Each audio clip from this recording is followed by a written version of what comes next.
سلامونه احترامات کتونکو نوروز عمر امید یم نن دوه میسجونه راغلي دي یو دا چې وایي هغه خلک څوک چې پاکستاني کورودانې لري یا چا چې پاکستانو جنکو یا زنانو سره ودونه کړي دي هغوی به په تورخم باندې په څه ډول باندې اوړي. دوهمه پوښتنه هم راغلې وه، هغه وایي چې یاره تاسې چاته جواب نه ورکوئ. نو اول خو دا دی چې ما چېرته مناسبه ګڼلې ډایرکټ مې هلته هم جواب ورکړی او که غوښتې مې وي یا معلوماتي پوښتنه وي هغوی ته مې ویډیو هم جوړه کړې ده.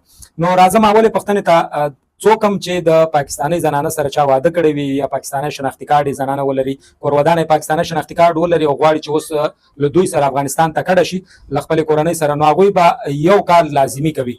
یو خدای چې هغې نه وړه انټرویو اخلي یا یو وړوکی غوندې دغه به ورکوي، تصدیق به دی په خپل زبان باندې کوي چې او دا سړی زما خاوند دی او زه په خپله رضا له ده سره روان یم. دوهم به ځان سره چې د نکاحنامه یا نکاح خط لازمي وړي چې دا په تورخم کې پکارېږي. یعنې بیا داسې نه چې په هغه وخت کې خلکو ته تکلیف ورسېږي. ټول هغه ملګري ځان سره خبر کوي څوک چې له پاکستانیو جنکو یا پاکستاني زنانه سره چا واده کړی وي او هغه غواړي چې له ځان سره افغانستان ته بوځي، نو نکاح خط لازمي دی. یعنې د نکاح خط نه بغیر تګ یا خو مشکل دی او یا ناممکن ده. نو ځان ته مشکل مه جوړوئ، نکاح خط لازمي ځان سره ولرئ. ډېره مننه.